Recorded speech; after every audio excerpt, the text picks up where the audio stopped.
This will be a day long remembered. Now I am the master. Welcome to another episode of Legends and Theories, and welcome to week 31 of the Arrowverse Weekly Review. This is going to be the second to last week of this season. I will be starting with the Stargirl season as the 2022 to 2023 season. So, since this is the second to last week, just wanted to point that out. And I'll be reviewing the second to last episodes of Superman and Lois in the Flash. And finally, I want to say that I will not have my review of Obi-Wan Kenobi out until about 1:30, 2 o'clock. Really depending on what's going on, because I have some things I need to do and need to be up early. It's already midnight and I don't have enough time to record that. It takes like 30 to 40 minutes to do the Obi-Wan reviews. So I'm sorry, but it's going to be out a lot later than I hoped. But I'll just get into this video since I do not have that much time to record. And going into the Superman and Lois episode, they did a really good job with this one. We had so many crazy things setting up for the finale. We have the near death of John Henry Irons, although he may die in the next episode.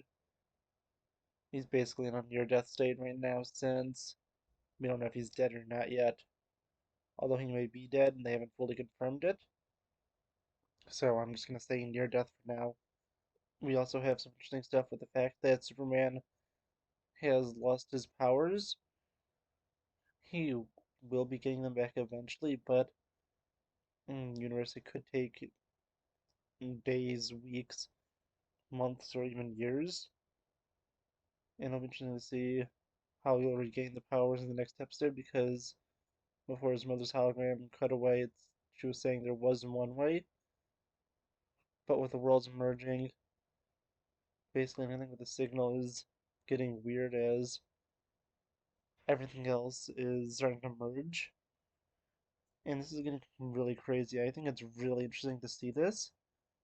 I'm so excited to see how they go with this in the next episode, since some of these characters there are not doppelgangers, since we will not see alternate versions of Sarah, her sister, since the two of them would not exist, since Lana doesn't get together with Kyle and gets together with Tal-Rho in that universe. But then there's a few other things that would be a little interesting in this, like there's no Superman since he is dead. And the same with John Henry Irons and his daughter, because neither of them exist in this universe. They're from another universe that travel to this one. So that's all going to be really interesting. And I'm excited to see where this continues to, because all of this stuff with Bizarro World's going to be cool. And yeah, I'm honestly really looking forward to this. It's going to be a really fun episode to see, and just see potentially Jordan fully taking on the role of Superboy. And that will be cool to see. Yeah, I want to know what you think of this one specifically, because I'm so excited to see where Superman and Lois is going with season 2 finale. I'm even more excited because Diggle's going to show up, and potentially more Arrowverse crossover stuff. So I'm really excited to see where that goes. And looking at the episode of The Flash, we had a really crazy episode this week. Just specifically at the ending, because there was one crazy scene at the beginning where we see Eobard get murdered. And with it, things get really crazy as it continues. We just get to see so many different crazy things as they're trying to figure this out, and they are fighting the negative versions of the different avatars of the different forces. And the evil version of the Speed Force is not there, and that is because they disconnected Thawne from the negative Speed Force, and that led to it being depowered and not being able to manifest its evil version of, well, its Speed Force counterpart. And it turns out the plan of them was to infect Iris and then use her to infect Dion and through him all the other forces so they can go and use this to take out the positive forces and become the only forces to exist. But they also need to bring back the negative speed force for this, and it turns out the ultimate plan was to trick Barry into trying to take them out, throwing lightning at them, and then put Iris in the path of that and kill her. And with that, the time sickness is used to go and empower Matt Letcher's Thawne, and this turns him into the other version of Thawne that we have been following for this entire time. And with this, Thawne is grateful as he is regifted with a negative speed force and prepares to plot his revenge. And with this, I think that was really interesting. And I was wondering how they were going to deal with Thawne because there was no way they were going to kill off the Reverse Flash and keep him dead. I think it was also really interesting to have a scene where we see the good version of Thawne team up with Barry and Fast Track. I think that was all really interesting, and I'm so excited to see where this continues and how it finishes up next week. And yeah, with this, I think they did a good job setting it up, even though this is really a two-episode storyline. It is basically been set up all season. That's something that sort of started in the previous season. I think that is interesting.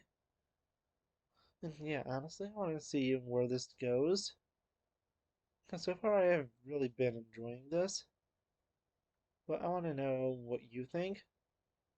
Do you think Iris is permanently dead? I feel like there's a chance they're going to bring her back. I feel like there's a pretty good chance. I don't know how they're going to do it. I just feel like they are going to do it. And yeah, I think that this was really interesting. I'm excited to see where the show goes. And yeah, I think it looks like it's going to be an intense finale. And I think it's really interesting how they've been using Reverse Flash in this because he is so unique compared to the villains of the other shows since he was the main villain of this show in season 1, the co-villain of season 5B. He was the villain in the crossover of Crisis on Earth X, Legends of Tomorrow season 2. He was in the beginning part of this season. And then again, he seems to be the villain of this story arc. It's, it's sort of a weird way he'll be fighting with the other forces that are evil. So yeah, it seems just like, I think that was 6 I mentioned, it might have been 7. But yeah, he has definitely done a great job as a villain in The Flash. And it's definitely one of the best parts of it because this truly shows a rivalry, and I think the only way, you could top this in a show is to have one with Batman and the Joker and have him in a similar role where he just keeps coming back. But yeah, I think that this was all really good. I want to know what you think. Let me know in the comments, and I'll see you all next episode of Legends and Theories. Thank you for watching this episode of Legends and Theories. Please subscribe, like the video, share the video, leave a comment, check out the video on screen, and may the Force be with you.